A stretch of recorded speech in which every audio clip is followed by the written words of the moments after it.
right? So I'm gonna step back, let River have her time. River, it's good to see you. Looking forward to checking it out. Thank you. That was an awesome show, guys. Welcome. Have fun. I know. Really, really nice chat.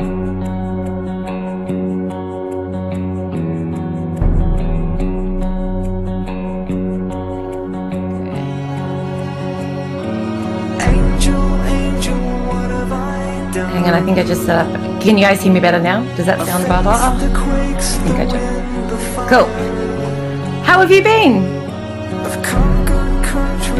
Yeah, that's good to hear. Halving day, crazy time.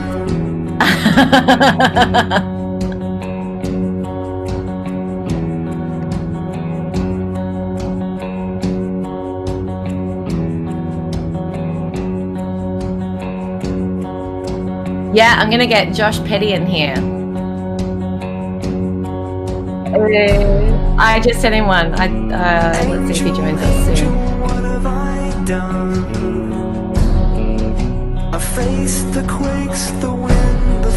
No, let's stick a photo up.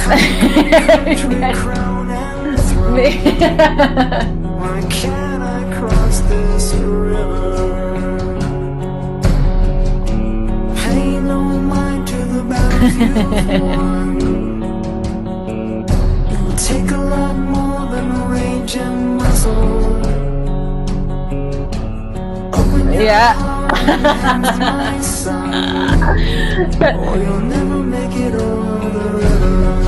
Daniel has just said that I shouldn't trust Josh and that frog vision is really just nonsense. I want to hear a little bit more about this frog vision actually. Yeah, very interesting. Yeah. Apparently they can only hear you, they can't hear me, so it sounds like I'm talking to myself. No. A whole lot more than riches and muscle. Come on, with me. Let's have a chat. Stay with me.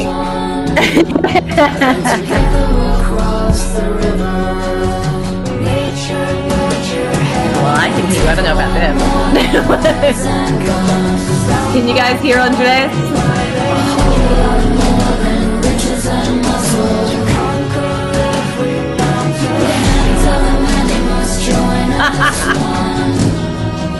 Together we'll cross the river. Brave the forest. Take a lot more than words and gun. Brave the ocean. Where is he? More than riches and muscle. Brave the people. The hands of the many must join as one. And together we'll cross the river.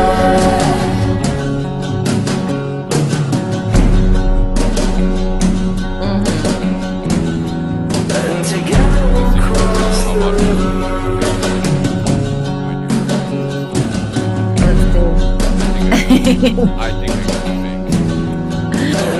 Well.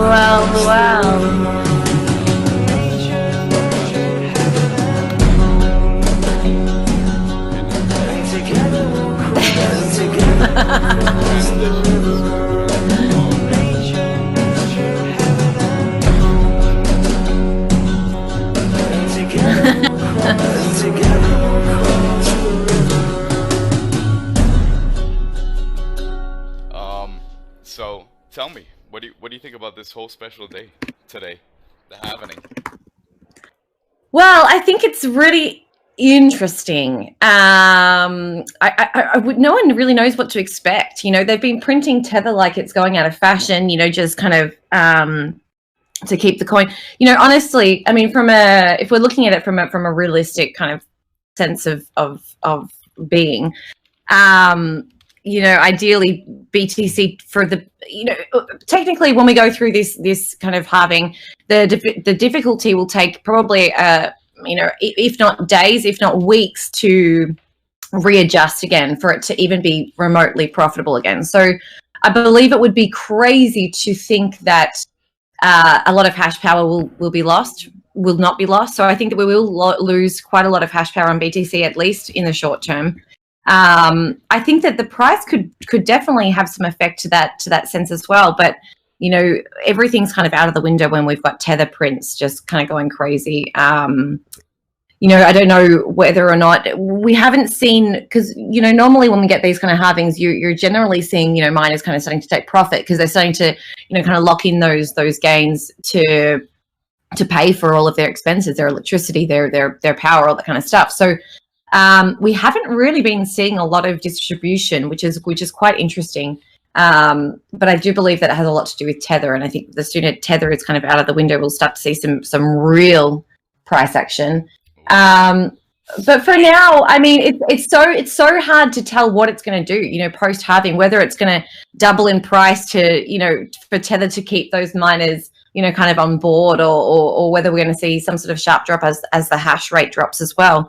I mean, it's so uncertain. There's so many different possibilities. There's a very logical possibility, and then there's, kind of the one where Tether comes and saves the day for the BTC miners. But I mean, at the end of the day, the difficulty is going to ramp up. It's going to get really, really, really expensive to mine, at least for, kind of a few days or a few weeks.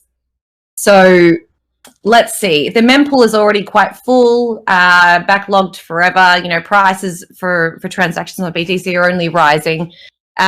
So, I mean, the narrative of this as a potential, global currency is just, it doesn't exist. That scenario just doesn't exist, and I don't know who could ever potentially, what is the actual value of it if it can't be used as a global currency, if that was, as cash, as means to store data, as anything.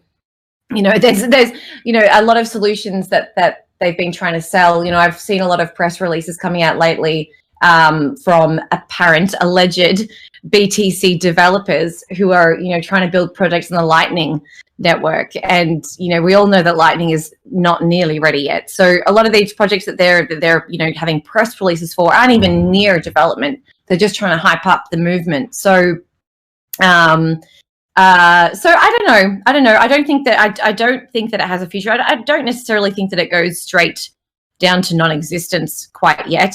But it's definitely an interesting time, and it's definitely time to get out the popcorn. Oh. What are your thoughts on it at the moment? I guess this is like the first halving that I've really been into and kind of researched, aside from the BSV one. But I, again, never having been through an event like that, as far as price, I was thinking, that I guess it would go up after because of the rewards and limit, right. less rewards or whatever the case is. Mm-hmm. But a lot of people are making good points that without transactions, I mean, now with the rewards going down, there's not that much in transaction fees that people are going to be mining, because it is like that hodl mentality or whatever the case is. So yeah. I don't know. Do you think it's going to be like a non-event, or I don't... I think it's definitely not going to be a non-event. I think that whatever happens, it'll definitely be some sort of, event one way or another. I mean, the fact is that, for BTC, when you think about the BTC network, right, it is currently at capacity. The mempool is constantly full. It's overloaded. The fees keep rising to try and get those transactions processed. It's at capacity. There's no Lightning network coming to save the day. It just simply doesn't work. So as the price goes up and there becomes essentially more demand for it, because that's essentially what price is. If it's a higher price, it should be the case in any normal sense that the demand is increasing. We all know that that's not necessarily the case because we have Tether. So Tether, backed by Bitfinex and backed by, absolutely nothing, is basically just, kind of throwing the show around. So I don't know whether or not it's going to put on quite a show. What I know that is, this can't last forever. There's no way that BTC will be able to pump up to, let's say, I don't know, these ridiculous figures that Twitter has calling out, $100,000 or, basically, or even $50,000 or something, even more ridiculous than that. Because it simply doesn't have the capacity of the network to have more users. And, they're basically buying and selling to each other. These these people, they're encouraging, they have all these bucket shops, these exchanges, alleged exchanges like Binance and Bitfinex and even, BitMEX, who have these, high margin positioned platforms where you can, lure in all of these, not experienced traders and just basically take their money over and over and over again. You see that the chart very rarely acts in a rational way. It's just a chop up to try and get as many stops hit as possible at all times. So, I mean, it's very interesting. I mean, there is also that case whether or not it will actually come into fruition, but that Craig will be dumping all of his BTC in an alignment to a halving. So we don't know whether that will affect or if that will actually happen or if we'll see something like that. Calvin is kind of alluding on Twitter that might be a possibility, that something is definitely coming. I have no idea. All I can do is read what the chart's saying, and honestly, it's quite unclear at the moment. I think that while it's under 10,000, I mean, it can definitely continue to distribute under those levels. I think that above 10,500, it gets a little bit unclear as to what might happen. So I'm kind of excited at the prospect that it could go up, because then yeah, BSV will go up, but at the same time, I want it to crash already. yeah, we want to get it over and done with, right? Yes. Yeah, it's a really hard one because I think especially while the whole market is essentially tied to BTC, which is essentially tied to Tether, as long as Tether exists, there's not going to be any kind of, you won't be able to actually see free markets in the crypto world. Hang on, Josh is trying to join. So Josh, are you in the Discord? Is he in the Discord? Okay, if he's in the Discord, I'm checking it right now. Give me one moment. And then all I have to do is assign him the role. He'll be fine. Oh, there he is. Coin easy. Yeah. Okay, perfect. Roles by post. Boom. And then, Josh, if you look on the left, there'll be a room that says Vibe Spot.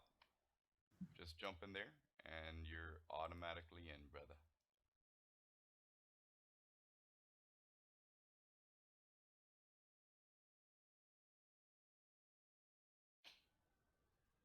All right, he should be coming in any moment. Cool. Good stuff.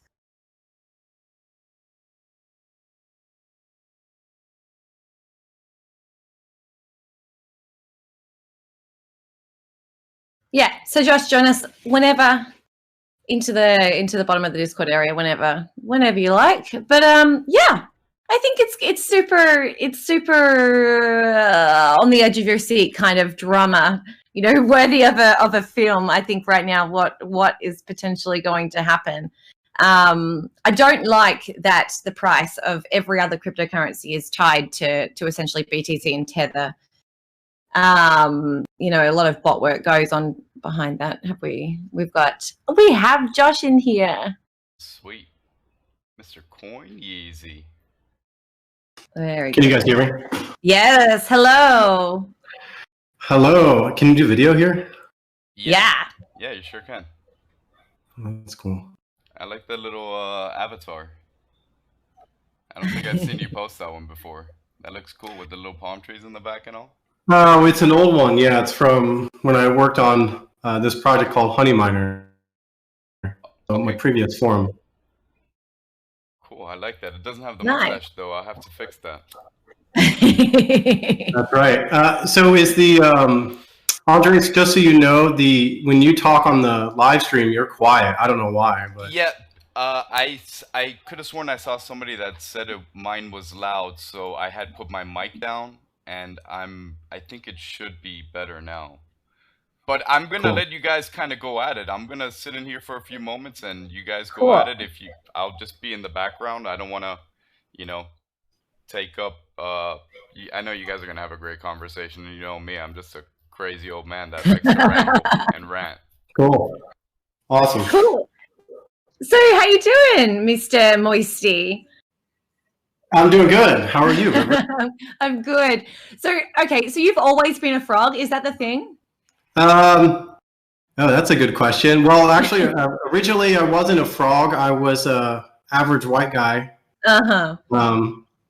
And nobody paid attention to anything I said when in like, I don't know. I probably was active on Twitter in like 2015 or something. Yeah.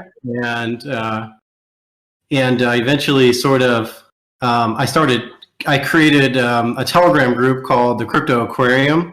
Mm-hmm. And with some friends of mine, and now it exists still. It's pretty big. It's got like 7,000 people or something. But Nice. I was the crypto fish originally, actually. Wow.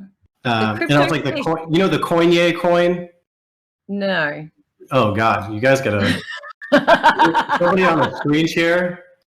Yeah, there's like this coin that was called Coinye, and it was the cryptocurrency. And Kanye West eventually like sued the guys, and they had to stop the project. Oh my God. But it was called Coinye, and so I was like the crypto fish, Coineasy, So originally. you're more like a tadpole, let's say. So you're Yeah. It's an evolutionary process. You get it. Excellent. And so when did you start? When did you become the frog? I don't really remember truly, but at some point I realized I need to like kind of. I was getting a little bit popular, and I wanted to build my character up a little bit. Yeah. And a fish wasn't really going to do it. Like sort of a human-like frog was a little bit more entertaining. And frogs sort of had a bad reputation on the internet at the time. And I thought, well, internet frog, Hillary Clinton or something said that like Pepe frogs were racist or something. And, oh, okay. yeah, I thought that was pretty stupid, so I decided I was going to change the way that people kind of perceive that. So I created this little character, Coineasy, and he's like a sort of an edgy, intellectual type meme king on the internet. So Interesting. Yeah. It's like your alter ego. Yeah, well, it's really my real ego. I don't. My name is, as given by birth, is just sort of for tax reasons. Otherwise, Elon Moist is the real me, I'd say. Moisty is the real you. I like that. I like that a lot. And you've recently had your own little tadpole. Is that right? Yeah. So yeah, I basically if Daniel's listening, I think he is. Sorry, Daniel, I couldn't join you this morning. I basically have my schedule is completely freestyle at this point because it relies on the baby's cooperation. Yeah. But yeah, I just had a baby and getting used to being a father. Everything's really going great. I mean, that's great to hear. Yeah, it's really good. It was everybody was like, "Oh, it's a coronavirus!" Like everything's going crazy, and we wouldn't even noticed. No, you're stuck in home anyway. You're doing your thing. Yeah, it's really good. I mean, I tried not to let it. I took some time off from Twetch. Maybe I hope people didn't really notice because the team did such a good job, but I had like a week or two there where I really just had to sort of focus on the family, and now I'm sort of back on a somewhat of a schedule and starting to ramp things up again. So it's really going well. That's great. And bringing a baby into the world is such a. I mean, it's full on all the time. Are you getting much sleep? Yeah. Well, we're really lucky because our little princess is a good sleeper. So, wow. My wife probably not as much, seeing as the sort of biological, the nature kicks in, and of course, as you know, the woman really is, and the baby really have a bond you can't compete with. But yeah, I've been okay. My wife at some point made a joke. She's like, "Your sleep schedule is basically the same," because I've spent the last couple years building software companies, and I travel all the time, or I was all across the world, different time zones, teams distributed across the world too. So I always had a weird schedule. So with the baby, it's sort of like I just ran with it. It's not, doesn't really hit me too hard. You didn't need to adjust too much. That's great. That's great to hear. And everyone's all happy and healthy and doing really well. I bet. Oh, yeah. So That's amazing. That's amazing. Oh, I love that first kind of, I think the first 6 weeks. You've passed the 6 weeks point yet? We're just right. We're right at 6 weeks. Yeah. Ah, good. I think they get like a little bit more animated after that kind of 6 week mark, and they start to kind of smile and communicate a bit more, and they get really, really yummy, and it's a beautiful time. I'm really happy for you. Yeah, she has a great personality already. It's pretty crazy to watch. But yeah, it's like the parenting thing is just sort of, it's something I've been looking forward to doing and had sort of planned. But it's, once you take it on, you realize like so much other stuff just doesn't really matter.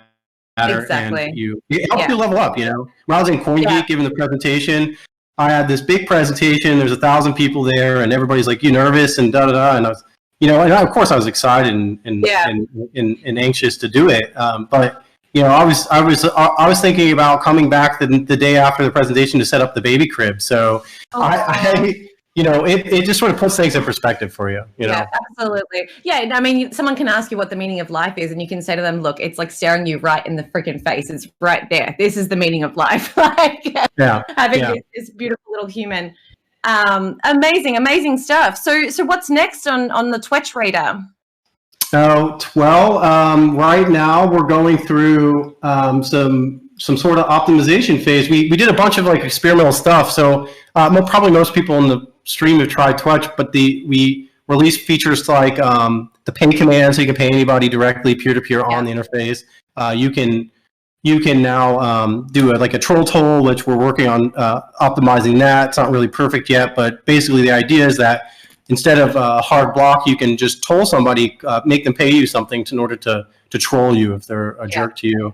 And you know, and we're building we're sort of building like you know, the way Facebook builds their product. It's like a JavaScript React app on the web, and with that comes a lot of I guess to keep it simple, like there's a lot of load. It's can be inefficient. So Harry is working his butt off right now in the last 2 weeks to optimize the app, because if you use it on mobile and desktop, it's okay, but on mobile it takes up a lot of your power, and it can be laggy and stuff. Mm-hmm. So it's time for spring cleaning, and we're focused on that. A lot of people are going to notice some really people who've been using it will notice a big upgrade. You won't see it from the UI perspective.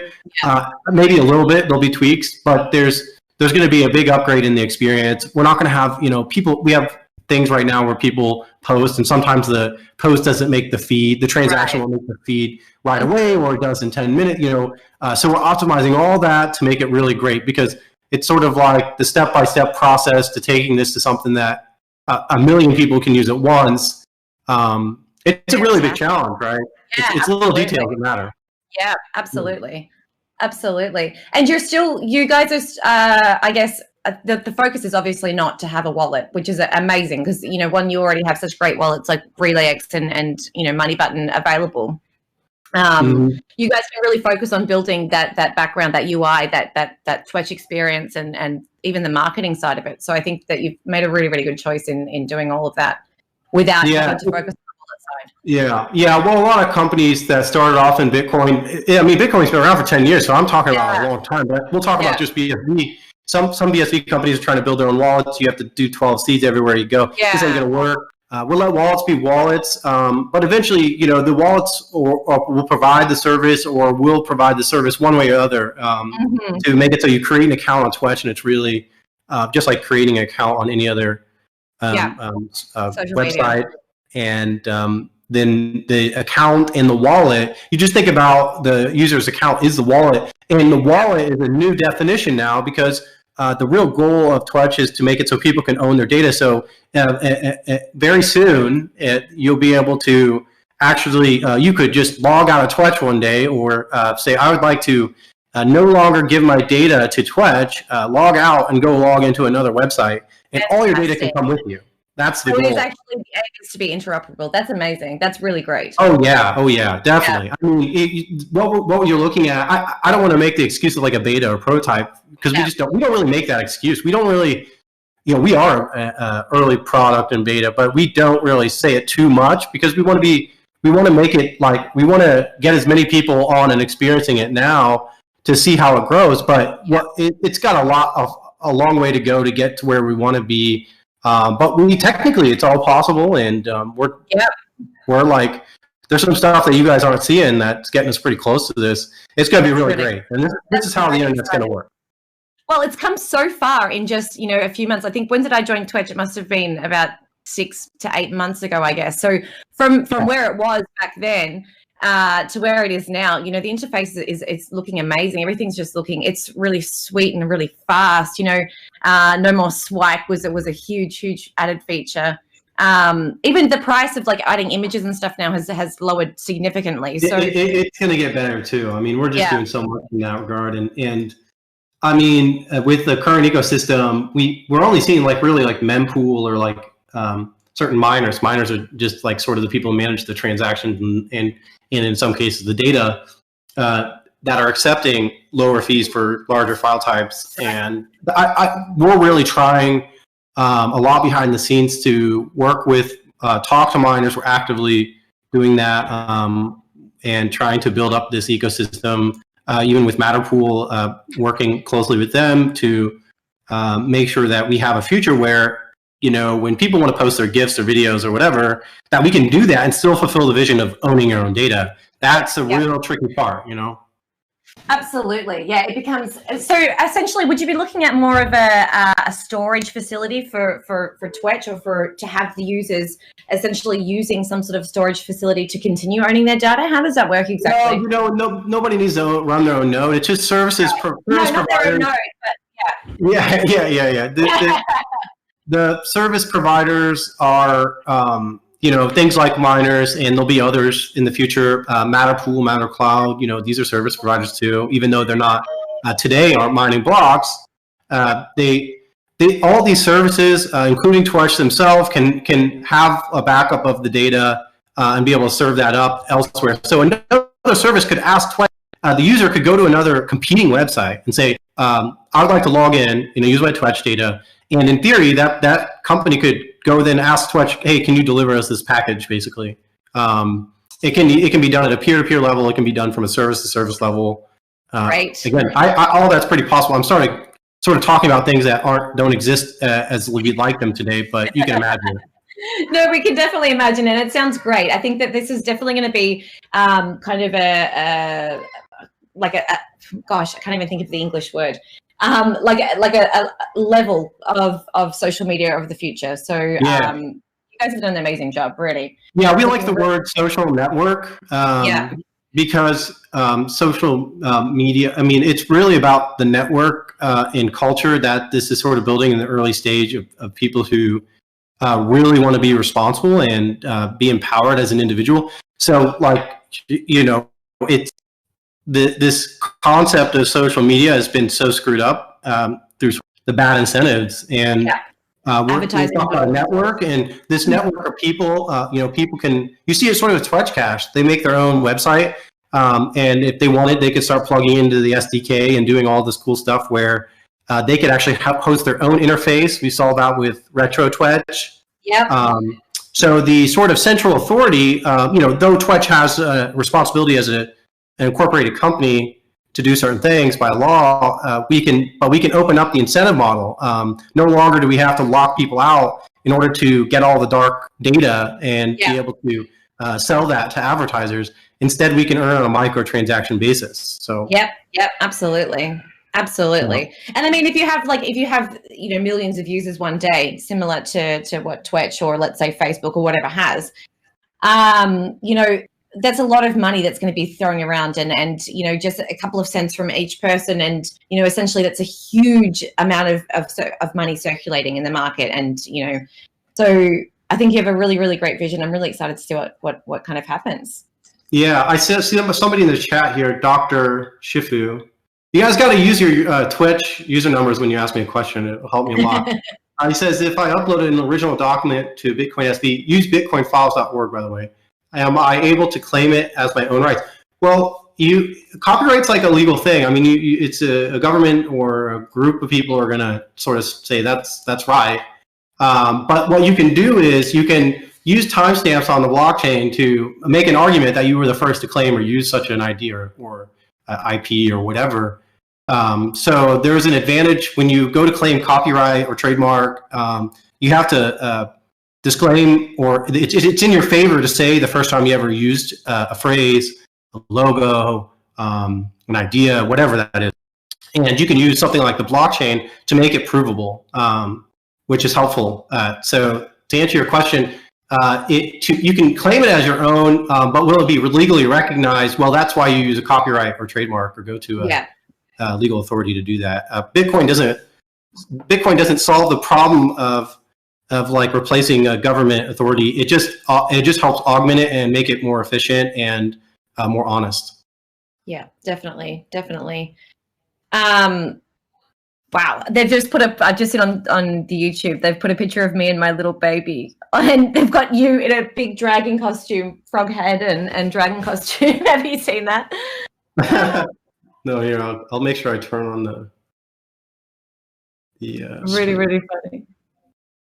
Gosh, I can't believe he just born then, these little tiny slit eyes, and my goodness, he's a 2-year-old little monster now. They grow so fast, Moisty. Oh, totally. You're gonna blink and your little tadpole will be a little miniature frog soon.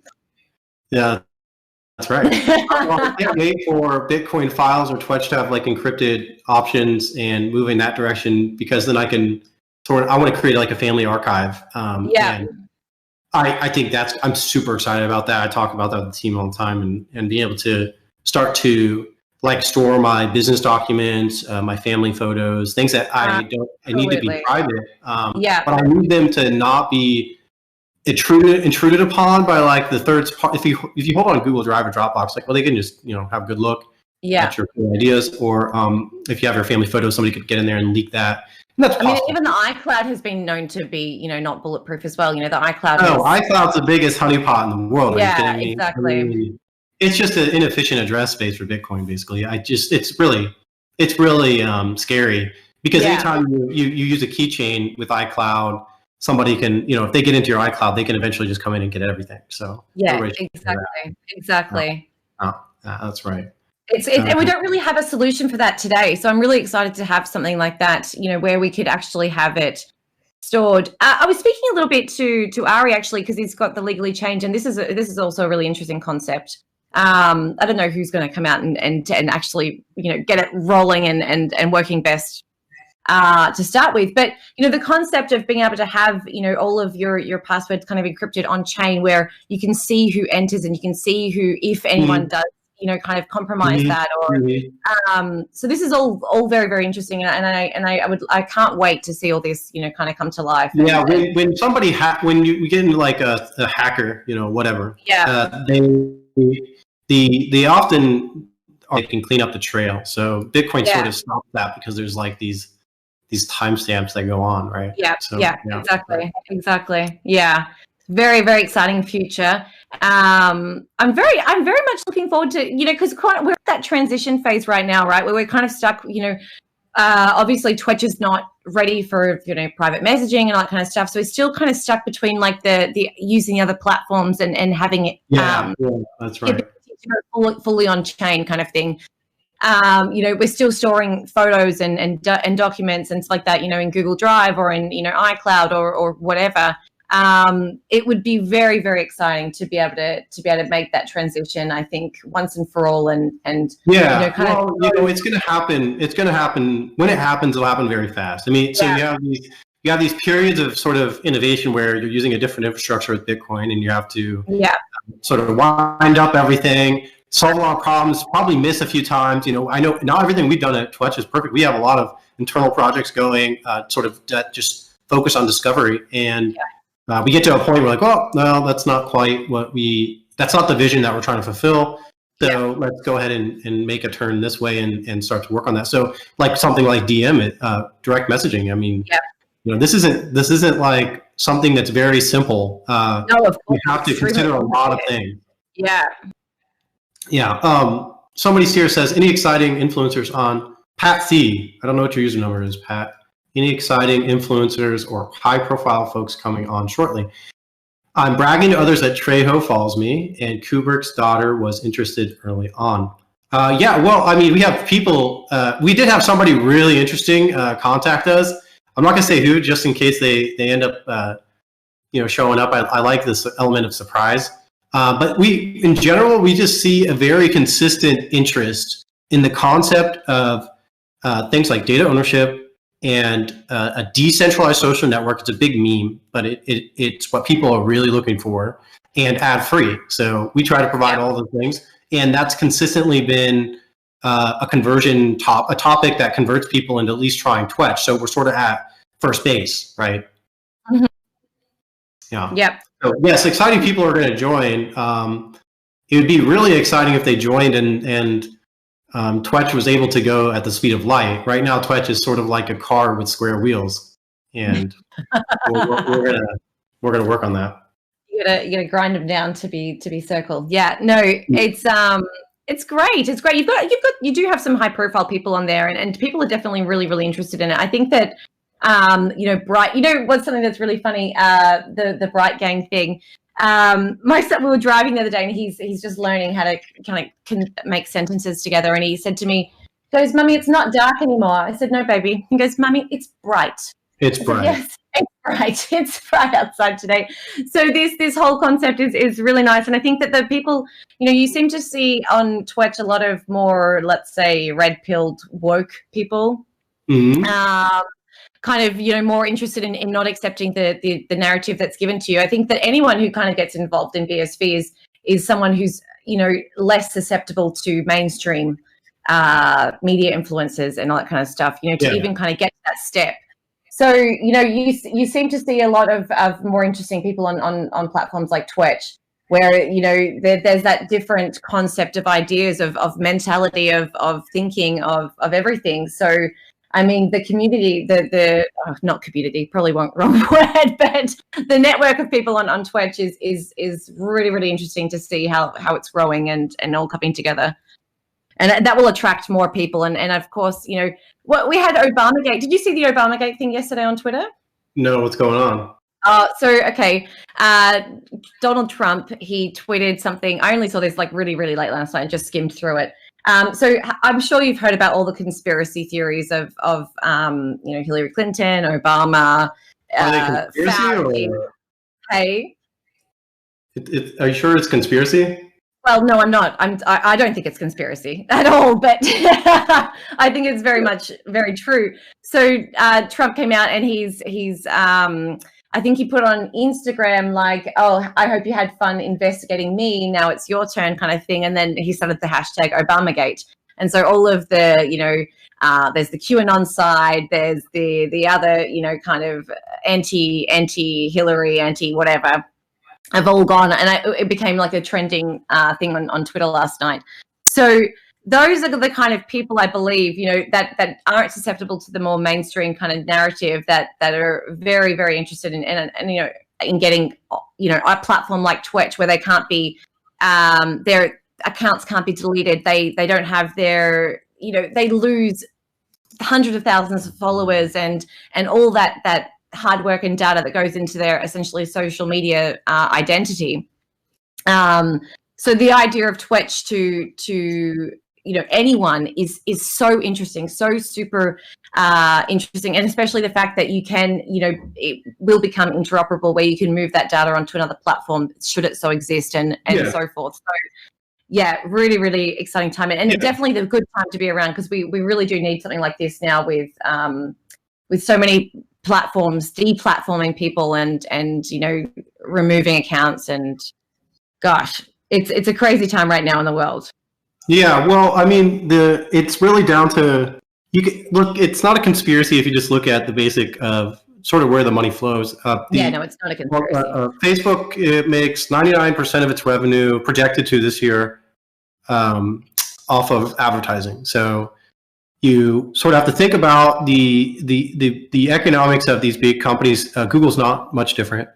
Yeah. And they are in advertising. It's a funny word. It's like ads. Well, really, it's like negatives or minuses or whatever. There's no addition. There's like a cost and tax to everything you do. If you 30% of your phone bills goes to just like pure like advertisement, data, and energy being spent on your phone, it's getting burnt. You know, it's massively inefficient, and and it has a big there's a conflict of interest. There's these big companies. They make money off of advertising, which is essentially taking your behaviors and putting them in a back room and then selling them to somebody else so that they can figure out how to sell you something. And it's all the value is being created by the user. The user gets nothing in return. Yeah, exactly. And it's like there's no incentive. The government can go talk to Facebook. I mean, the government and Facebook are essentially the same thing at this point. The Facebook and Google are just like giving the government the data they asked for, and there's no good reason why they should ever allow the person to have more control or to be able to profit because they already are making a lot of money doing it otherwise. So I think people should really, I'm biased, you know, I'm working on Twetch and many other things that have this share the philosophy that these big businesses focused on advertisement, they're damaged models and they can disappear very fast. We could see in just a very short time the market cap of Google and Facebook just completely be jeopardized by products such as Twetch or just generally like the philosophy of that Twetch provides people. That's really what I'm getting at. I'm not trying to say Twetch is the ultimate. Twetch has to prove itself, but the point would be that if it's not like Twetch, it's something. If it's not Twetch, it's something like Twetch. That's going to be able to go right after this. So it can happen very fast. I think the biggest, with that kind of a tail end for food for thought for everybody listening, is if that's to happen, we should be really concerned. The government gets so much value from these companies, and they act as proxies. The biggest bailout that we'll see isn't going to be a coronavirus crisis bailout. It's going to be big data bailout. It's going to be Facebook, Amazon, Twitter, whatever, all those companies sort of in the same pot there. You know, the government relies on them to provide them sensitive data. And even in Amazon's case, they literally host government information. This is a matter of national security, and it can't be solved by the people who are making it vulnerable. It can be solved by empowering the individual, allowing them to have economic power and leverage and be responsible at an individual level. Then the honeypot just continues to sort of level out, and it's very, very hard and costly to go get all this information about a million people in a million places instead of in one. Exactly. So. It's kind of gosh, I was just about to say something and I just completely lost my train of thought. We're really at that kind of time where we don't have very many security laws anymore, or privacy laws. You know, they've kind of removed everything, and we're very vulnerable as individuals. You know, all of our applications on our phones are tracing us into some way or another. They're, you know, as vulnerable as anyone can be. You know, any data that you store in your phone is likely, any application is likely being sold to companies like Facebook or Google or whatever, to be able to use that information, you know, whether they're selling it to governments, whether they're selling it to advertise, whatever. The fact is that they're actually invading your privacy, and there are no laws anymore that we can fight against, which is a really, really scary time. So it's definitely time for the people, the individual, as you know, all of us to kind of take control and as you are doing, creating a platform for people to be able to take their data back and to be able to take back control of what people can see and what they can't see. Yeah, well, look, tonight at 7:30 p.m. I'm invited to CoinDesk. What is it? I'll tell you. CoinDesk Consensus Distributed, 7:30 p.m. Ask them anything, deplatforming, crypto, and censorship resistance. It's really funny. I'm like with like a lawyer, New York Law School. This other guy, another lawyer. It's really hilarious. I think they're going to love the things I have to say. Now, the thing that you have to realize is that the laws for privacy and data are increasing. So that's not necessarily true what you said. The point to make is that the consent of the user Right. is being sort of like it's like a smokescreen, right? So Uh-huh.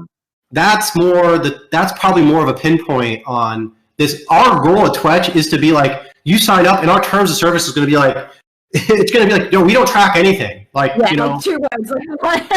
like, no, One we don't do anything. You know, you do everything. And there's like certain situations, like Twitch still has to run a server in certain ways. You know, the idea would be, I think everything in the future, we just talked about this, Aaron, Urban Arson, he had a nice thing to say in one of our meetings about sort of the future. And we think encryption is definitely a big part of that. You know, it's a very public thing, Twitch, but we definitely have encryption in mind. I mean, that just, you know, eventually it's going to, you know, make a lot more sense as this starts to grow. But you know, the control of the user it'll be like, you'll go to Twitch and it'll be like, oh, we don't collect anything. Everything's is encrypted in yours. And, you know, we'll just like shut off things like Google Analytics. And like not even have to worry about that, because all the information can be put on chain. So we have a place for analytics there. You can go and see all the essentially the annual report of Twitch. It's on chain. Yeah, so, all transparent. Yeah, that's right. It's like, you have to be clever enough to sift through it, but somebody will do that. Someone's going to make a Twitch stats or Twitch market overview on chain probably really soon. And and we literally built an SDK so you could do that. So amazing. Anyways, the consent is the thing you have to think about. When you use these products, you actually consent to them being able to do all the things they do.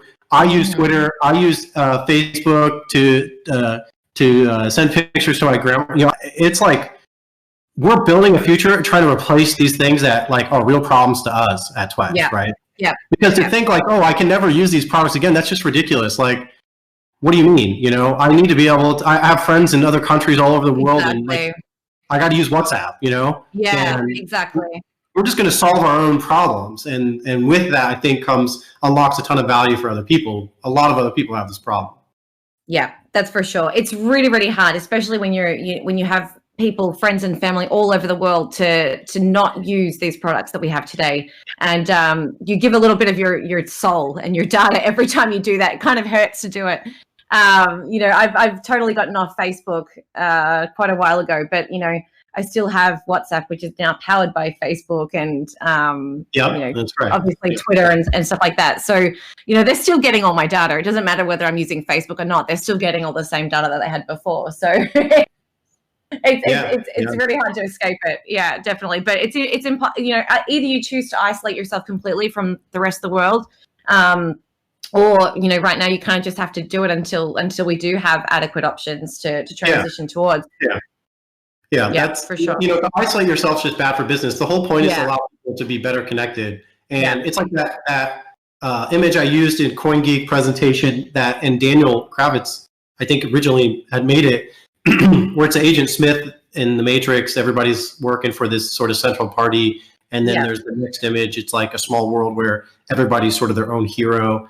That's like, it looks like a funny picture, but literally that's what's going to happen. You're going to be able to, everybody is their own social network. Everybody is their own network. They can build their circles of trust. They can build their first 500 fans. They can make $1 million on their way to their 1,000th follower. You know, that's never been done really. Yeah, now it's possible. It's possible. Yeah. Exciting times, really exciting times. Well, we're apparently 5 hours to the halving. Do you have any halving thoughts? What do you think is going to happen? Well, I think what's going to happen is the subsidy of Bitcoins per block is going to be divided. It's going to halve? So that's what's going to happen. Sign up for my newsletter. Update.co. Yeah. I don't know what I can try to be a little more creative. I think what happens is you know, just if you're in the business of mining, it's like a real dirty business. You got to like run electricity, have a facility. Every step towards this direction of sort of the open market system for fees is there's going to be a harsher reality for people who are there for altruistic reasons. And whether it's this halving or the next halving or the one after that, eventually you just won't be able to run at negative rates. It just won't work. So it's that simple. And Bitcoin or a system in general that's Bitcoin-like, whatever they call themselves, Frog Vision, BSV, whatever, that allows you to participate in an economic system with the fewest rules and benefits the most people is going to win. So that's for you to decide. Yep. So you're going to create a frog vision, or frog? Well, at any point in time, there's an infinite amount of forks happening. Yeah.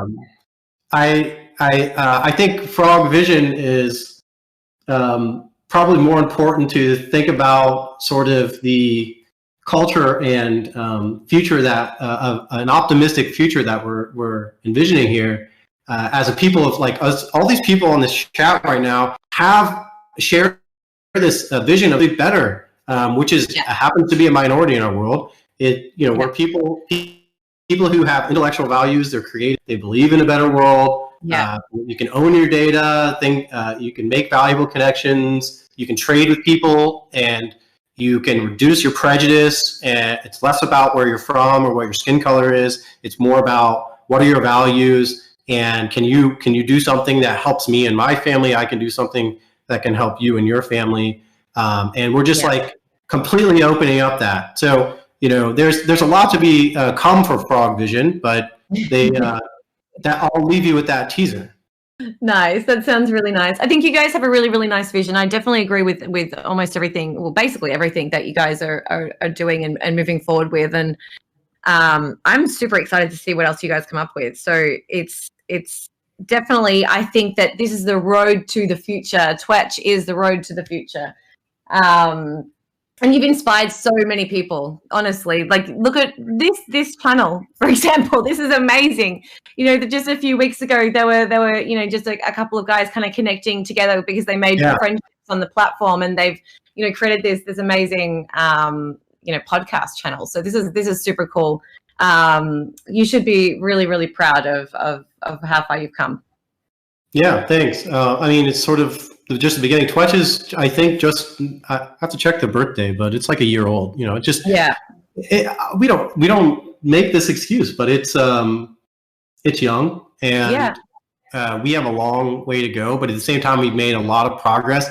If you want, going on tonight at the CoinDesk Consensus live stream, it's going to be funny because I'm going to be talking to these like government and law like professionals.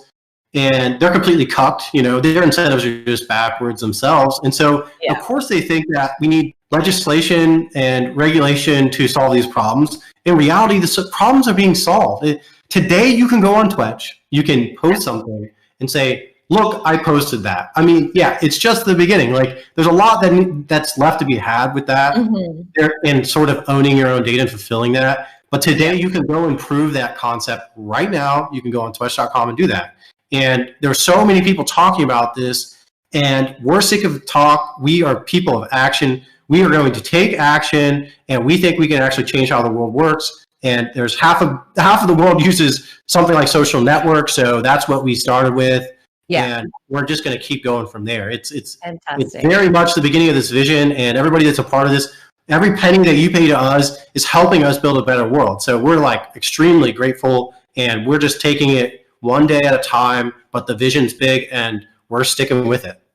Fantastic. Well, we need a round of applause for that, guys. Come on, jump in, tune in. Okay. We're just having, somebody said, I'm woke, I eat uranium cake. You could do that. It won't hurt you to eat uranium. So what's all this uranium stuff? I've seen a few, months and months ago, there was a big uranium craze and it kind of stayed in a zone forever. What is the future with uranium? Explain that to the people. Well, I think, where do I begin? Okay, so I've been interested in energy since I started getting interested in Bitcoin, and I started like running computers to earn Bitcoin or cryptocurrencies or whatever. And I did a real research. My mentor and I had put together a business plan and model for running a solar powered miner, and we even have solar panels like there and ready. And what we kind of realized is that there's the economics of that have been completely wrecked. I mean, it's just ridiculous. And this is half why I think Elon Musk is a complete fraud. It's like it's all subsidized. The only people who actually like can make a penny off of this is if you can like get a big government rebate and then sell back to the grid. It just like really pissed me off. And I spent a lot of time and effort, and I still to this day and invested in that. I mean, even through Matterpool, and we think about these things, and I just consistently went back to like, okay, well, how does like sort of things like sounds funny, but how does the universe work, or how does the Earth, how does the Earth exist, and like what are the basics? And you think about the sun, and then that's obviously thinking about you start to think about uranium. And I did a lot of research on uranium, and just felt like that at some point in the game, there was a lot of advancement, and it was really promising, and like a really sound industry especially for America. And it seems like in my research that the government got involved and said, hey, look, we're gonna go ahead and like focus more on like plutonium or gas or oil or whatever. And it's been like 20 years now of just like bad PR for uranium. And I think it's the real solution to, whether you believe in climate change or not, you can at least measure the fact that humans have impact, and that we need better, more efficient energy to make it a better world and to provide more to more people. And uranium, sort of having the star in your garage, if you will, it can allow for this. And it turns out that it's something that actually is relatively safe. Outside of some bad accidents, of course, it's possible. But generally, on the scale, in the grand scheme of things, it's a pretty safe and very, very efficient and natural thing. And I think that it's going to be very, very promising in the future. I think the United States government is going to make a big commitment to getting back on their feet with uranium. I think investing in American companies that are going to go into production, even in the future and not now, in uranium is going to be a very fruitful investment. I think uranium and the sort of prospect of energy as a standard for monetary systems is very interesting. It is very interesting. The uranium standard, I think, is perhaps the most sound standard for money, considering that you can base it on energy, which energy provides a environment for production, which is really what wealth is. And so there's a lot I could go on and on. I think about it because I've been researching a lot. But uranium has a really promising future. It's been screwed up, mostly blaming the government on that. And we're going to have a better, brighter future, literally, because of uranium. So I'm very interested. I'm very invested. I'm looking for future opportunities to get involved in early opportunities in uranium businesses, production, small nuclear reactors. Those are basically things you can just fit on a plot of land and doing stuff like that. So, where I'm from in Indiana, we don't have great energy systems. We don't have a lot of gas. We don't have uranium. We don't have a lot of minerals. And I see these nuclear reactors as a really great opportunity for sort of the middle states in America to take it to the next level. I think there's a big future in middle America. The coasts are done, short it, and I'm from middle America, and I'm investing in middle America. And I think the way you can really transcend things is by finding that big win in energy. So uranium's that. Very exciting. And there's we kind of like the energy that we consume and that we have is kind of monopolized, of course, by the government in most cases these days. It's almost like it's disincentivized right now, and it actually is disincentivized to use any kind of natural source of energy like solar or anything else. Though they did for a while back, they had all the subsidies by the government, and then it kind of just it didn't make any sense anymore. It's a scam. If you need solar, you want solar for if you live in your own property, or even you don't. But if something happens, the grid falls, solar is a great opportunity for you to be able to be self-sustained. Now, that's good. I'm with that. I think that's great. Ultimately, shipping solar panels out to Africa is doing nothing. It's actually just literally a scam, because what they're doing is doing a bunch of virtuous cycle bullshit where they collect, they just pump up your taxes, they ship it over there and say, oh, we did good. And then Africa ends up having a big mess. So, well, you know, I don't want to pick on Africa. They'll be all right without us. But the point is they got uranium, so they're good. Yeah. It's just a matter of time. So yeah,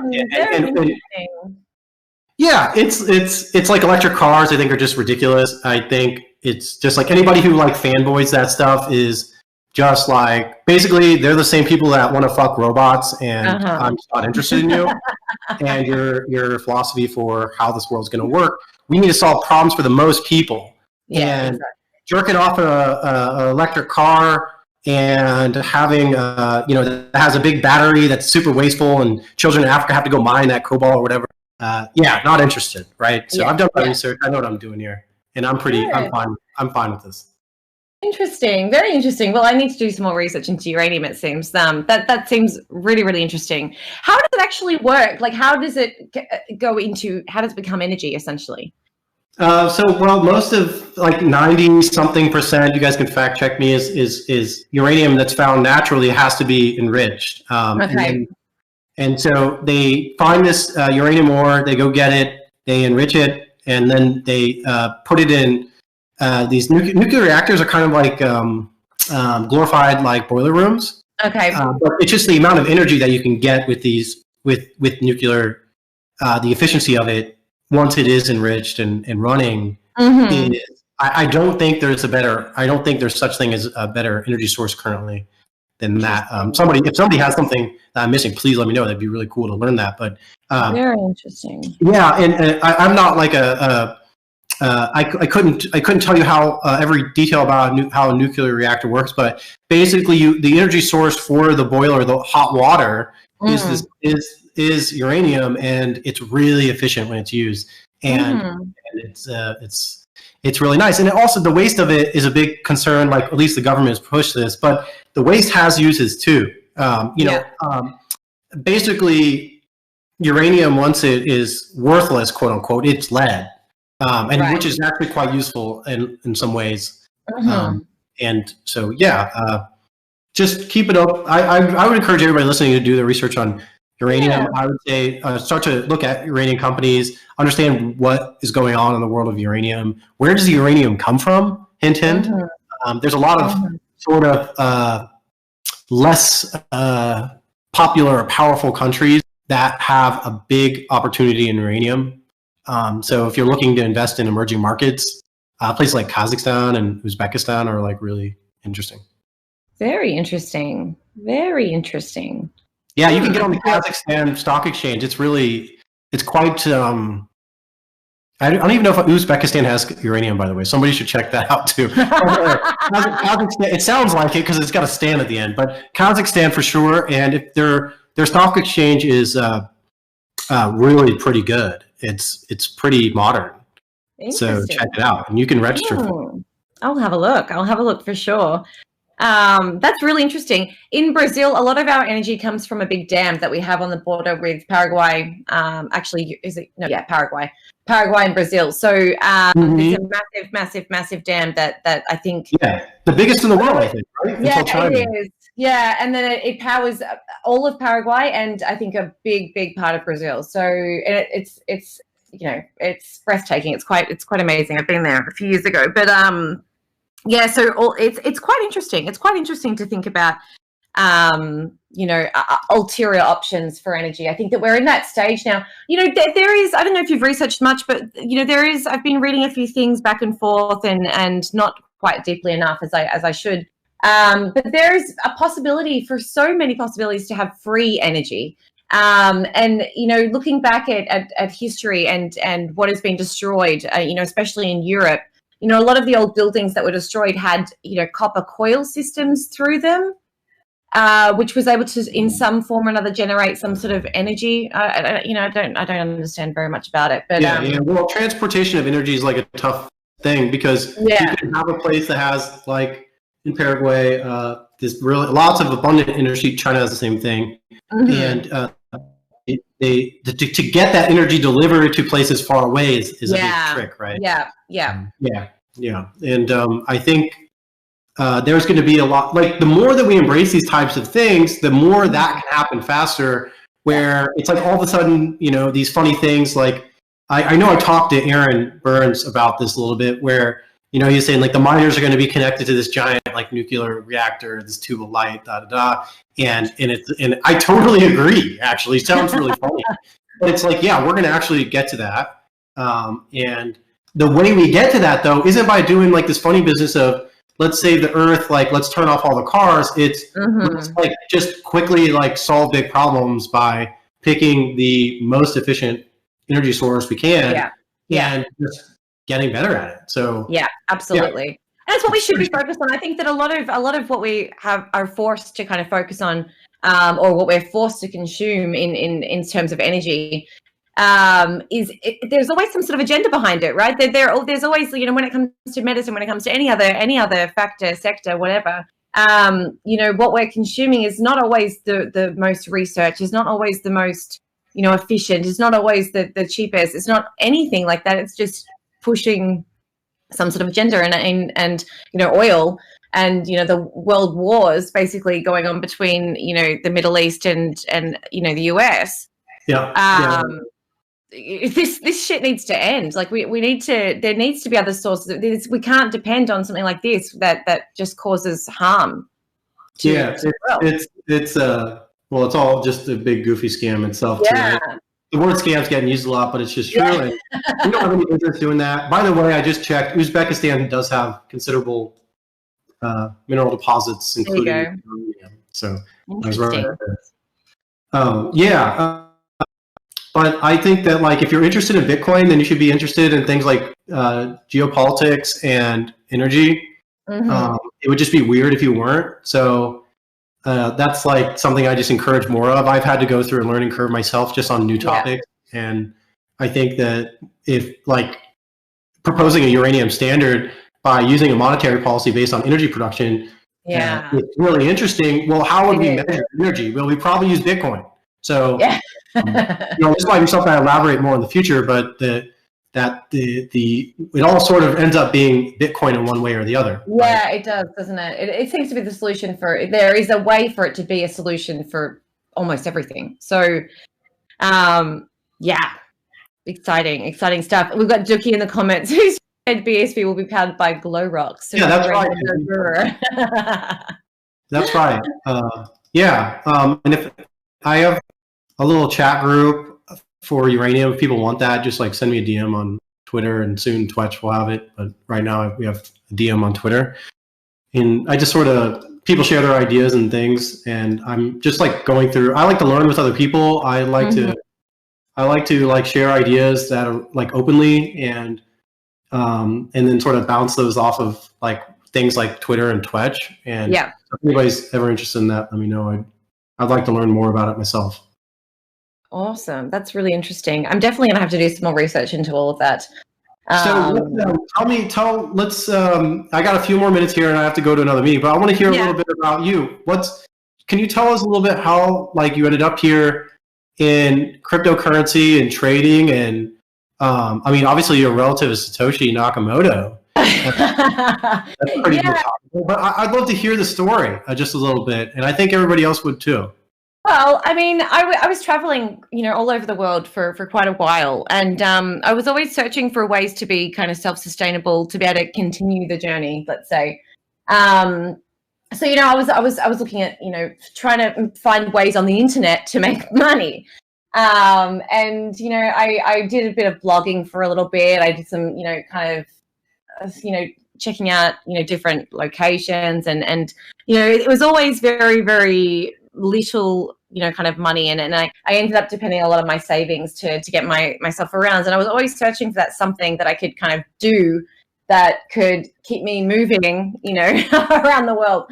And in one of these, I remember I read through, like I kept like Googling, like what can I do on the internet to make money? And of course it comes up like all these survey things and whatever else, blogging, whatever. And I remember reading on one of them that you could, you know, kind of look into Bitcoin and trading Bitcoin. I thought, what the hell? That was so weird. And I didn't even really know much about it, like, at all. And I'd heard about it, you know, little bits and pieces. I think I'd even used it once to buy something like a game when I was younger, or I don't know, something like that. So, you know, and I started looking into it a little bit more. And then, of course, you know, my mum trades and does all that kind of stuff. And so I just started to kind of learn how to read the markets, I guess. I watched a lot. I watched a lot of different people and their different analyst styles. And I've always been into kind of like numerology and all that kind of stuff. And so when I kind of discovered Elliott Wave, that really interested me. And I was obsessed with knowing how to predict where the market would go. So, yeah, I got really into that. I studied that. I was, it wasn't until kind of I was pregnant with my first son that I actually got to kind of sit down and do it, because, you know, obviously I moved to Brazil. I've been here for, it must be 7, 8 years now. So, you know, my son is almost 4. So when I was pregnant with him, I was renovating a house before that. You know, I did all kinds of stuff. My gosh, I was teaching English for a while. I worked I managed a photography studio for quite a while. I did a whole heap of things. I did like some logo design for, I did all over the shop. Like I never had like anything. I was just trying to, you know, kind of make my way through life and, you know, kind of survive a little bit by bit. And then when I fell pregnant with my son and I renovated our house, and, you know, I just decided that, gosh, I'm just going to get my teeth sunk into this and, you know, kind of figure out how it all works. And, I taught myself, I self-taught, how to do Elliott waves and how to read and how to predict. And, that's basically how I ended up here. And did you learn about, so you didn't learn about Bitcoin through Craig Wright, right? Is that No, correct? I didn't. No. That's cool. Okay, cool. Yeah. And when you moved to Brazil, what was that all about? Was it for love, I'm assuming? Yeah, so I had already been traveling for, it was about 1.5 years by that stage, and I came to Brazil to continue traveling, really. I mean, I came to Brazil, I was planning to go all around South America, and I kind of landed in Rio, and I met my husband on the first day in Rio, so cool. yeah, and I kind of just stayed. That's good. Yeah. So, yeah, thanks for sharing. I think it's always cool to understand how people ended up in, especially something like crypto, right? It's really, crypto, I guess Bitcoin. And it's always lots of crazy people, but there's also lots of very interesting people with very interesting journeys and very humble backgrounds. And it's really nice to get to know people here. Yeah, definitely. I absolutely agree. So what do you think as far as the future of, from your perspective then, thinking about like magic numbers essentially, what's the future of Bitcoin hold to you? What are we looking at over the next 6 months or this year? What's sort of the bigger outlook, and what things are you wanting to see the most in the industry?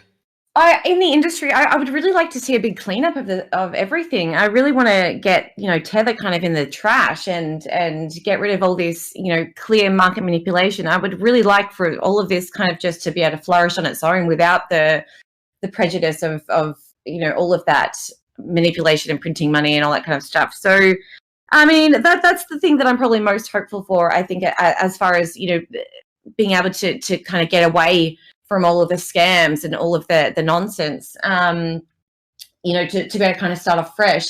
I'd really like to see a lot more companies kind of popping up, and, you know, with that real focus on privacy and you know, being able to have those solutions to the things that we are so vulnerable to today, which is, you're doing a huge part in that. So that's really, really good to see. Yeah, I want to see it grow up. I want to see it not be so focused on Craig and Jimmy and Calvin, and you know, I want it to be really all about business and about capitalism and about, you know, everyone working together to create a better world. You know, we've Dookie's just said BSV has the best weirdos. We're all a bit of a weirdo here. Yeah. Sounds like the wrong vision. Yeah, vision. No, Yeah.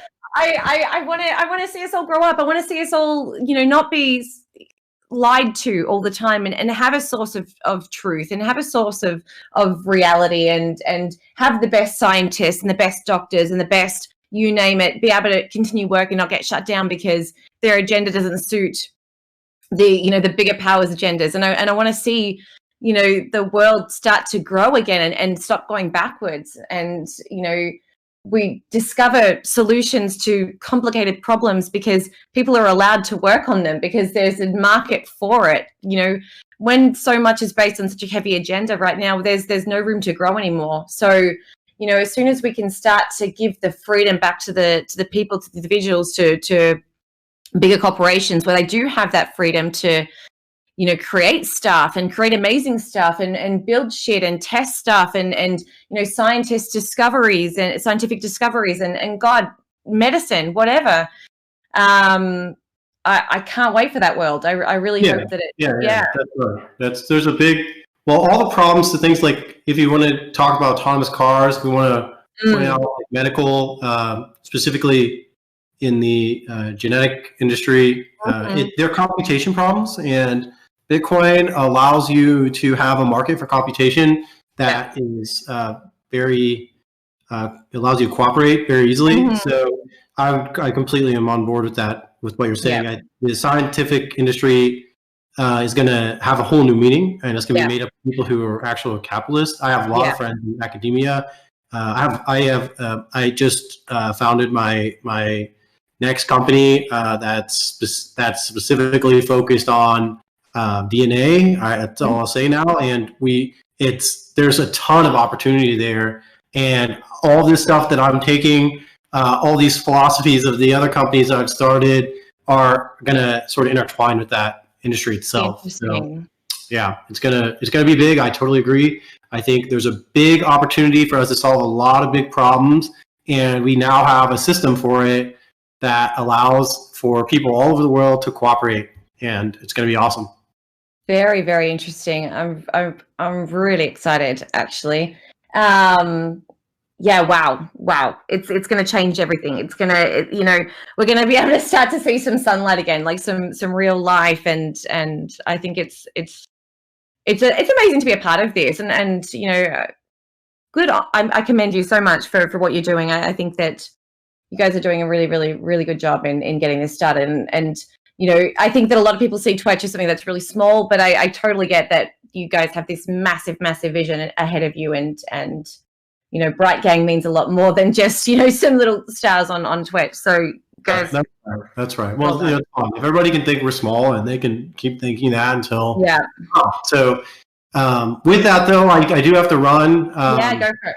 To check on the baby, and then I have another conference call here in a few minutes. So, but thank you for having me during your time slot. I really appreciate that. Thanks for joining me. Bright Gang, thank you, everybody using Twetch. If you need anything on Twetch, you can contact us. You can talk to me directly at user4. I'm currently doing all I can to help Harry and our development team to organize our priorities. So if anybody has any high priority things that I should be looking at, please let me know on Twetch, and I look forward to see you guys there soon. Awesome. Thank you so much, Josh. That was amazing. Really good to speak to you. Cool. You too. I'll talk to you soon, okay? Sounds good. Bye-bye. Bye, Moisty. That was pretty hype. There we are, and then I'm back. You were there, Andreas? Can the people hear you? I definitely didn't want to interrupt because you guys were just so amazing. That was such a great talk. That was a good chat. Josh is really great. He's got a really, really good vision, and I'm very excited to see what comes of all of this, and the branches of Twitch, and where it'll move. So I think that there are so many people building so many amazing things in Bitcoin in general, and you know, Twitch is just one of them. You know, I think that a lot of people that are here right now in this space, you know, have that vision of a greater world, and something that we've been sorely lacking You know, where we are right now, we don't have access to anything that we need. Everything that we have right now is pushed by some sort of agenda one way or another, controlled by government. So we don't have that free system, that free life, that free world that, you know, we so claim to have. You know, the food that we consume, the medicine that we take, you know, there is always something behind, something that someone has put that into your face, whether or not it's, you know, because of you know, pharmaceuticals for financial gain, or because, you know, there might be some sort of other agenda there. And so it gets really, really complicated to make right decisions when the information that you're given is so contrasting and biased. And I'm really excited for a world where information is available to everyone, you know, to make the correct decisions for their own lives, for their own families, for their own you know, projects, gains, whatever comes, whatever happens in your life, that you're able to make actual choices and not, you know, be forced or made think that you've made a choice when truly you haven't really made a choice in anything, because you're just using what's available to you. So I mean, definitely excited for a future where that is possible, where we can have educated decisions being made at all times with all factors of everything. So yeah, that's really, really good. How are you, Andres? Oh, I'm doing fantastic. I just love the whole vision that he has, and the whole talking about how transparent and confident he is in it, and he didn't dodge one question. It's not like you threw him a bunch of softball questions. It was pretty cool. And I mean, you know, they have a vision, and right now they have some things that they're, you know, standing their ground with. For example, the ban, not ban, the you know, block button or whatever the case is. Troll poll. Yeah. And like he kind of mentioned, like, you know, it's going from keeping it everything on the blockchain right now, everything on Twitch is public at the moment, because it's kind of small or whatever the case is, but that is probably going to change in the future. So I like how they have a game plan now, yet they're ready to evolve. They're ready to do whatever they have to do to switch gears at the drop of a dime. And I think that's really important for them, because they got to be ready. They got to be dynamic. I mean, if they just have one mindset and are not ready to switch it, absolutely, then they could fall behind.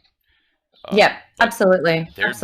They're doing big things. No, they are. They're switched on. They're creating amazing products, and we probably won't see a lot of them until much later, but definitely very exciting to see what comes up. And, you know, it'll be so exciting if we can see some sort of real competitors to Twitch as well, you know, as the future goes on, where when Twitch does that, have that interoperability where you can actually remove your data from Twitch and upload it to another platform. You know, I think that the Twitch team do really need some competition to kind of, you know, keep them, you know, always kind of modernizing and you know, the more competition the better, right? The better you can possibly be. So I'm excited for a Twitch competitor as well, if that ever does happen. That would be it would be very cool just to be able to see, like, for example, like BitSV, the whole BitSV thing and WeBlock and stuff like that. But Twitch, I mean, they've just been smart about it.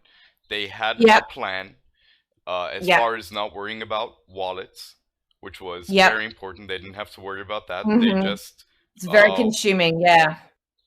They just wanted to worry about their design. I mean, they got Randy. This guy is amazing at being the lead designer there. You see it, updates are always coming out, whether it's a small minor update that you might not even notice, but it's more aesthetically pleasing. Like, if you haven't noticed, in the last couple of days, they have changed a couple things with the UI. It just looks a lot crisper, a lot cleaner, whereas other companies that are trying to do the same thing, they're focused on getting their wallet right.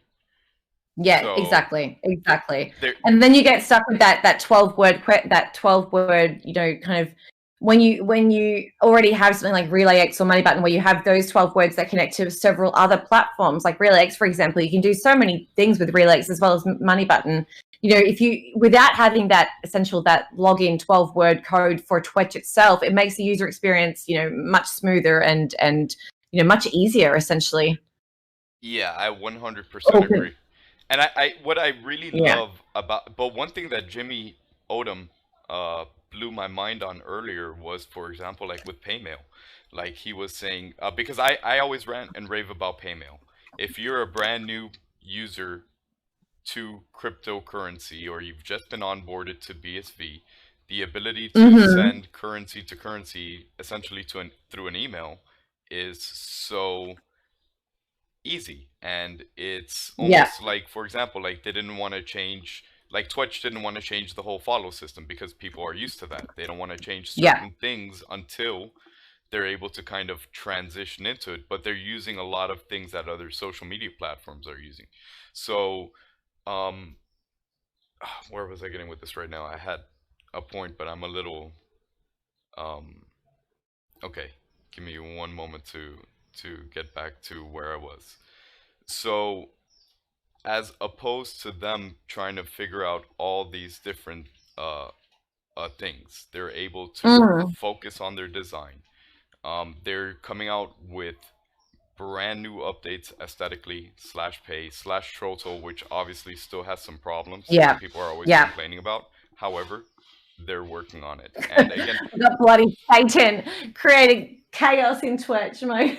yeah, yeah, and but the cool thing is, you know, I like the fact that people are skirting around it. Like Satan, I don't really like the account. I'll leave a like here and there when I find something educational or I think it's just funny Yeah. or great. But it's good to have somebody around like that, because now he's testing out that Troll system and he's getting around Absolutely. it. He's beating it, right? So Yeah, he is. so it's kind of good to have that, because they're gonna need to fix all these bugs. But where other companies are focusing on core foundations, they're focusing on Yeah. building a Twitch SDK. So somebody like Yeah. Josh Hensley could come out with Retro Twitch, and they're still making money off of that. Yeah. And they always know that they're gonna be the stable, right? So they're like the stable addition of a program, and then you have your Yeah. experimental releases or your homebrew releases. So I just like the fact that you could tell that they're genuinely good people, and they really do want to make a change. And hold on, I'm sorry, I just read the chat. Spiff said Satan is my alt. Sorry, everyone. We were trying Satan is the ultimate troll. Oh my gosh. Yeah, well, I wonder who is it's this Spiff. guy? Is it Greg Maxwell or what? Like, who is this guy? Seriously. Who's Satan? I haven't. Is it Greg Maxwell? Come on, it's got to be Greg. There was so many. Somebody said that they thought it was Yeezy, Coin Yeezy. Nah. Well, it could be. but It could he's be them just like, you know, creating the problem. I could have sworn he posted pictures though in the past. I could be wrong, but I think what I do like about him is that he engages. Right? He doesn't always troll. Yeah. But he does engage, and he puts in transactions and whatever. He's helping by breaking Troto. He's actually helping fixing it, right? Because can you imagine this happens down the road? And so that I just like Twitch as a social media site, and the reason that I hope to see competitors is because that means that there's more smart people like Moisty. There's more smart people out there like Randy that are focused on their product, and anything else that they could get help with or that they don't need to build on their own because somebody's already focusing on that. They're just going to focus on their own product. So I'm really hoping that other people do step up, but at this point these people they got it on lock, and Twitch is looking amazing. More users are joining every day, and not only are they joining, but they're actually active. There's so much engagement in Twitch. Even right now, I bet you if you were to go through the latest feed, it would probably be a post that was just made right now, as compared to back in the day. And I think we talked about this before, where you would go like 40 minutes, nothing in the latest feed. So yeah, it's coming a long way, and I think somebody asked, when do you think the number of users is going to double from right now? When do you think we're going to hit like 20,000? How many right now? I think unique, there's something like 8,000. I think there's in yeah? numbers we're getting close to 12, how long do you think before our community gets to 20K? Probably well before BTC ever does again. But I would probably say I would probably 6 months, maybe even less. I agree. Yeah. My bold prediction is when the election comes around. Because, Interesting. and the reason for that is, it's because it's Trump. There's going to be tons of shadow banning. There's going to be tons of censoring. Yeah. And there's going to be tons of write-out banning. I mean, look at Coin Alchemist Yeah. got banned not so long ago. Yeah. You're always hearing about Yeah. somebody get banned. And what There's happens, always someone getting banned. Yeah. and what do you have then? Where do you go then? You either go to Minds, you go to Steam It, you go to Gab, or now if you found Twetch, you go to Twetch, right? Yeah. And for all the people out there, if that have already found Twetch on Twitter, okay, if you're not using Twetch and you already know about it and you're still using Twitter, you're just a useful idiot to jack. You truly are. Find another site. If you don't like Twitch, go on Minds. I mean, continue to use Twitter to promote yourself, because it does have the highest user base. But I know for sure once election time comes around, Twitch numbers are going to pump. For sure. What happened with Gab, I remember Gab came out around like that 2016 period. Right around that election time, because people were getting banned, they were getting censored, they were getting shadow banned, their posts. Yeah. You know, they went from gaining 1,000 followers a day, like a big account, went from gaining 1,000 followers a day to losing 500 a day. Yeah. So they were literally going in reverse, or they plateaued, and that's because of the gatekeepers, the algorithms, the whole commie Twitter bullshit, which is one other thing that I like about Twitch. They have the leaderboard, they have the top, which the top is still kind of broken. I mean, again, at least they have a foundation, they have a proof of concept, and I'm sure there's going to be a lot of things done with the leaderboard. But one thing that happened with Gab, so Gab, I remember them being a very big alt media site at the time, because it was basically all of political Twitter that got banned off of Twitter for being MAGA, ended up finding Gab as a scapegoat, right? So everybody started posting about on Gab. But what happened, Gab ended up becoming so political that it didn't really have any diversification aside from politics.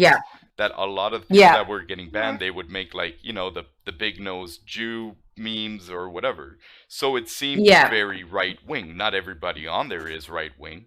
Or sometimes you just post a funny meme and you're not racist or bigot or whatever. It's just a funny meme. And vice versa. You gotta have tough skin.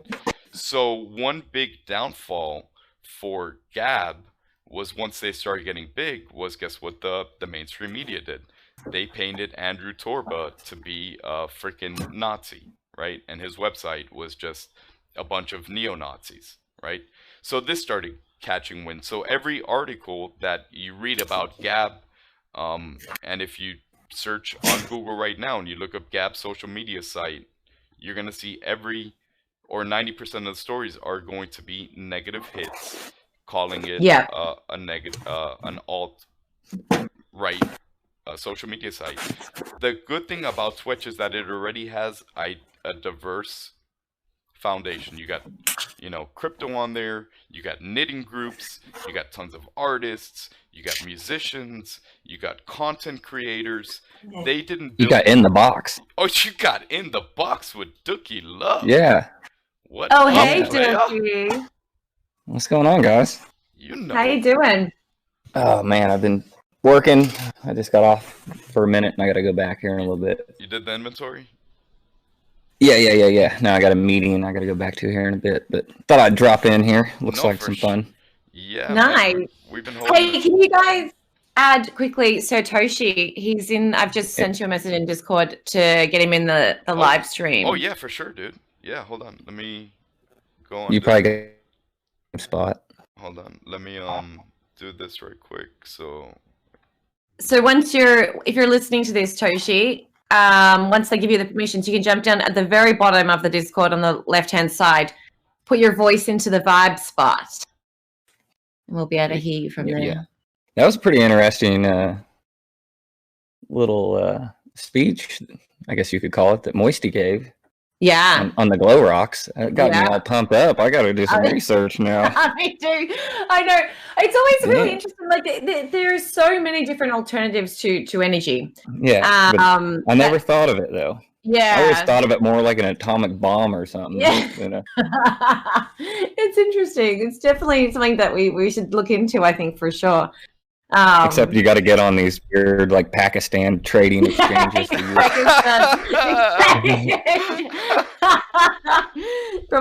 besides that, it sounds great. You know? Besides that, I love. That's funny. Where's Hunter? What's happened with him? Oh man, he's been last I heard he said taking all the bulls out in them, and he just ain't had signal over there for weeks. Gosh, that sucks. Yeah, we got Satoshi in the house. Hello, Satoshi. The one and only. Yeah, he'll come up. Hold on. He's gonna come in like, cheers, mates. Cheers. The hippocampus has been activated. The one. Is he here? That's my boy right there. The man I can hear everyone. Me. Hello. The man Welcome, that enlightened me guys. to the hippocampus. Welcome. It has been such a long time since we've spoken, Satoshi. It has. I've just made myself a new profile picture for Zoom and stuff. So I'm going to see if I can get one up on here. Oh yeah, let's do it. How do I upload a profile picture? Click on my on your user on the bottom left. You can change your pictures there. It'll give you like a circle, I guess. Oh, so here we go. Yeah. So turn off the camera. Can I add a picture here? Yeah, I'm trying to fix the thing in the back. I'm gonna take a screenshot of it, and I'll be able to pop it right on. Oh, okay. I think that's why I did that. All right.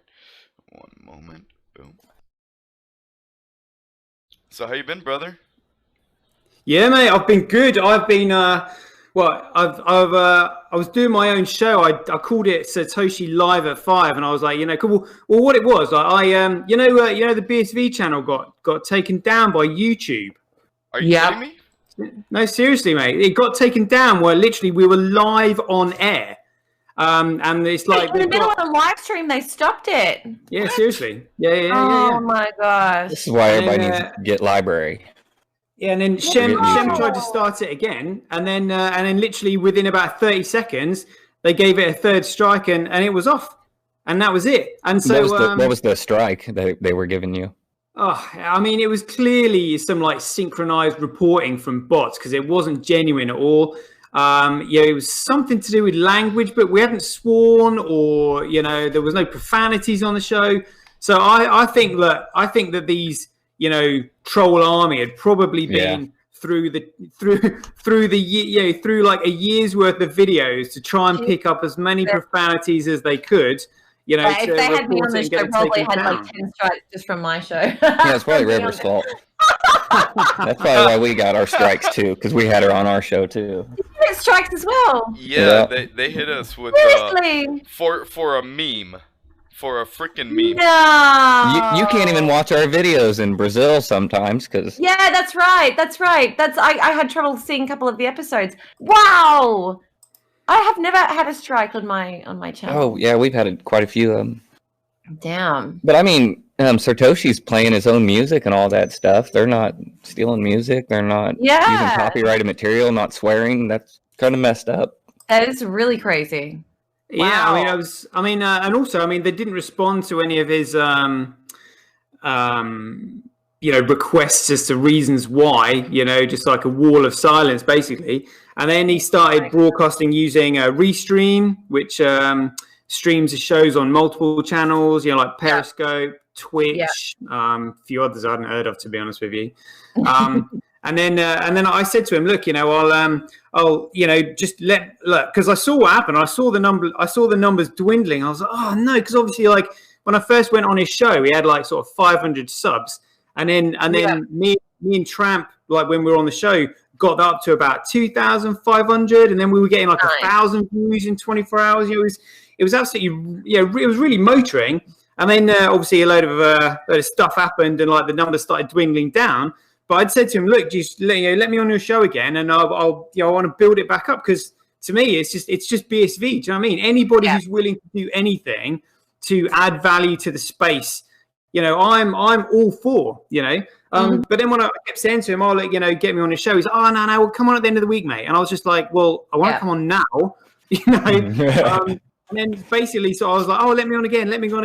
And he was just kind of like basically refusing my invitation. So I was like, you know what? I've got all this energy that I've decided that I was going to, obviously commit to building up his channel again. And I had nowhere to vent it. So I was like, right, you know what? I'm just going to do my own show.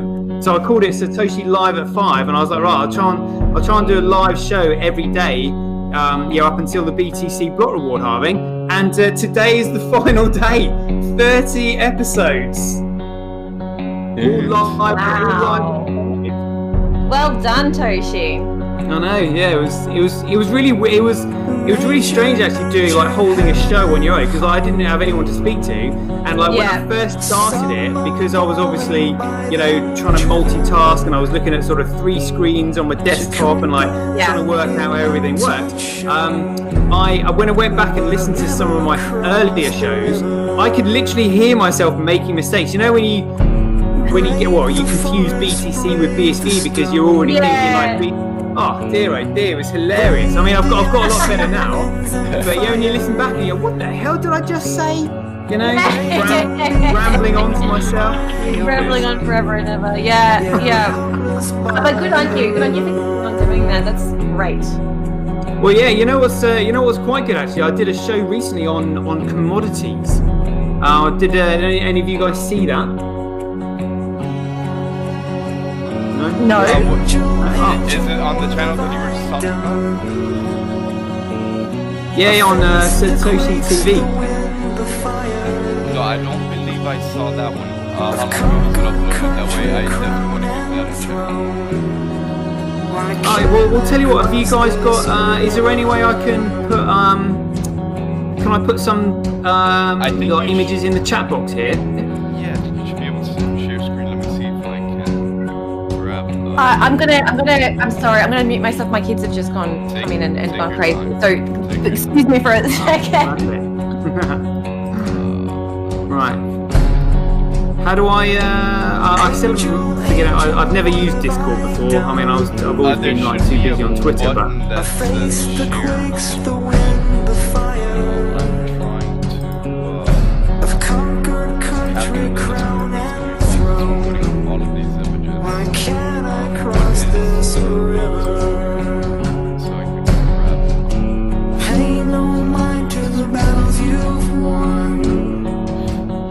What's Gage doing? Sleeping? Yeah, he's taking a nap. Good. He'll be all powered up. Oh yeah, he's taking a red. So you've been up all night? Yeah, I took 1 hour power nap. How long have you guys been streaming for? We started at what? 10 o'clock last night, something like that. Yeah, we're coming up on 12 hours. We're on 24 hours. Great effort. Have you seen the lineup that we got? Yeah. Very impressive. Yeah, the whole community comes together when you put out a call. Pretty sweet. You don't get that everywhere else. That's why I like BSV. Not at all. You can trust people in this area. Yeah, that is. Yeah, he's good. How do I send you guys a Alright, so here's episode 29. I can't remember what sounds like right here, fairly recently, like 26. So Cornrad was episode 29. I think Commodities was maybe 26. Together we'll cross the river.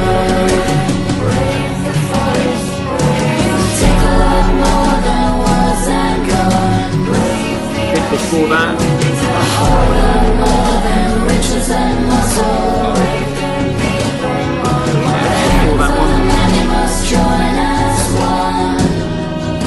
Together we'll cross the river. Before that, I think I almost found it. I think it was good. And together we'll cross the river. oh yeah, so it's 2 videos before Daniel Krauss exposed the map. Episode 22. That's the one. What I should be able to go ahead and go to the